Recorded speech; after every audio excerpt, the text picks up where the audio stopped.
আফগানিস্তানের রশিদ খানদের থেকে ধর্মশালা নিয়ে নিল ভারতীয় ক্রিকেট বোর্ড। তার বদলে অন্য আরও 3টি মাঠ দিয়ে দিল তাদের খেলার জন্য। বিস্তারিত জানাবো। তার আগে বলে রাখি, আপনি যদি আমাদের চ্যানেলে নতুন হয়ে থাকেন তাহলে অবশ্যই চ্যানেলটি সাবস্ক্রাইব করবেন, এবং আপনি যদি ফেসবুক পেজ থেকে আমাদের ভিডিওটা দেখে থাকেন তাহলে অবশ্যই পেজটি ফলো করে দিয়ে যাবেন। আসুন জেনে নেওয়া যাক বিস্তারিত। ভারতে আবার নিজেদের হোম সিরিজ খেলবে আফগানিস্তান। আগে ধর্মশালায় নিজেদের হোম সিরিজ খেলতো তারা, এবার ধর্মশালার বদলে 3টি মাঠ রশিদ খানদের দিল ভারতীয় ক্রিকেট বোর্ড।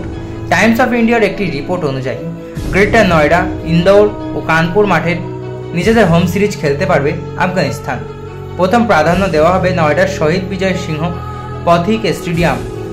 যদি কোনো কারণে সেখানে খেলা সম্ভব না হয় তাহলে ইন্দোর ও কানপুরের মধ্যে একটি স্টেডিয়ামে খেলবেন রশিদেরা। মাঝে 4 বছর ভারতের মাটিতে হোম সিরিজ খেলা বন্ধ ছিল আফগানিস্তানের। সেই সময় দুবাইয়ে খেলতো তারা। এবার জুলাই মাসে আবার তাদের অনুমতি দিয়েছে ভারতীয় ক্রিকেট বোর্ড। তারপরেই শ্রীলঙ্কার বিরুদ্ধে সাদা ও লাল বলের সিরিজ খেলার কথা ছিল আফগানিস্তানের, কিন্তু উত্তর ভারতে দাবদাহের কারণে তা বাতিল হয়। সেপ্টেম্বর মাসে নিউজিল্যান্ড এর বিরুদ্ধে একটি টেস্ট খেলবে আফগানিস্তান।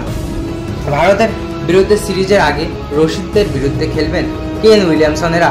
টেস্টে এই 2 দল মুখোমুখি হবে। নয়ডার মাঠে এটাই হবে প্রথম টেস্ট। এর আগে যেখানে 2017 সালে আয়ারল্যান্ডের বিরুদ্ধে 5টি একদিনের ও 3টি টি20 ম্যাচ খেলেছে আফগানিস্তান। গত বছর একদিনের বিশ্বকাপের অল্পের জন্য সেমিফাইনালে উঠতে পারেনি আফগানিস্তান।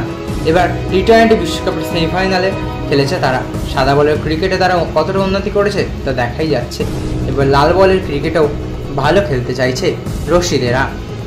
তো বন্ধুরা, এই ছিল আজকের ভিডিও। আশা করি ভালো লেগেছে। ভালো লাগলে অবশ্যই একটি লাইক করবেন এবং আপনার কী মতামত তা কমেন্ট বক্সে অবশ্যই জানিয়ে যাবেন। ধন্যবাদ।